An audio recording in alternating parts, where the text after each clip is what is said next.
Good morning to all. My name is Salwa Ghaznavi and my topic for HRM CIS 3 assignment is the evolution of HRM in India.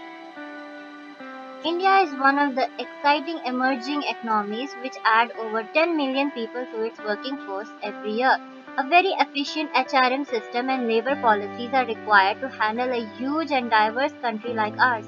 Let's look at the evolution of human resources management in India. Historically, India was the largest economy in the world for almost 2 millennia from the 1st until the 19th century. The concept of managing human being was found in Indian philosophy in particular. Even the world's first management book, Arthashastra, was written in India around 300 BC.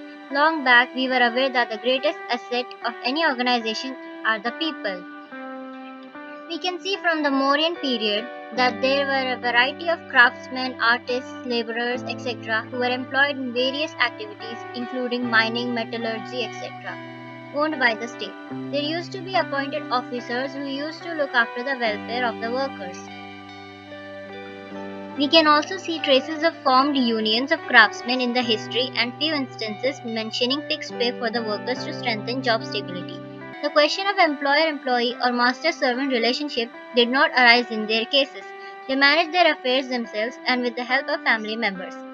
However, many affluent craftsmen also employed apprentices and certain categories of hired laborers.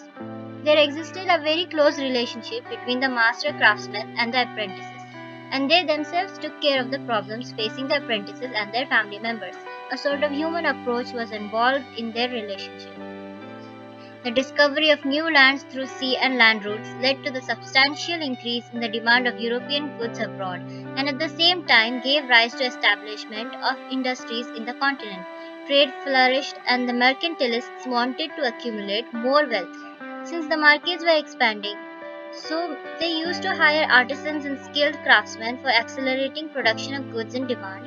The artisans and craftsmen responded and they started engaging an increasing number of apprentices and hired laborers to cope with the demand of the products. Human resource management in the British era.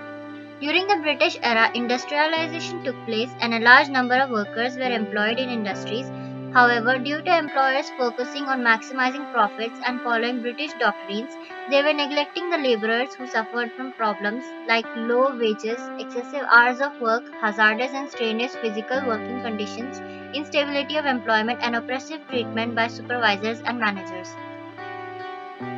The industrial workers sooner or later came to realize that individually they might be ignored by the employer, but collectively they were unstoppable as the running of the enterprise was in the interests of both.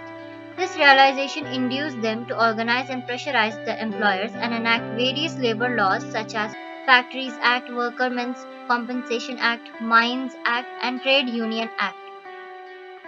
The progress in the HRM field was continuous before independence, and many of our freedom fighters also pressurized employers to improvise their approach towards workers and give due attention to human aspects in their enterprise.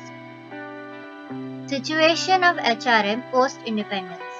Post-independence, there was thrust on HRM. Adoption of the Indian Constitution, which contains significant clauses related to labor welfare and various views of human resources came into force. Apart from the constitution, there were series of labor laws and enactments which brought several human resource matters under intervention.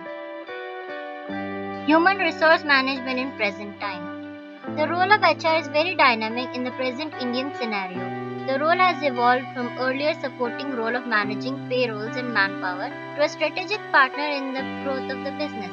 It's now an integral part of the corporate, and now innovative HR practices have also been appreciated in many companies. Conclusion. In today's global and competitive environment, human resource is the key to efficient running and survival of an organization. The concept of human resource management has emerged from the personnel management. Development of HRM in India has now occupied a center stage and it's growing at an increasing speed with the industry.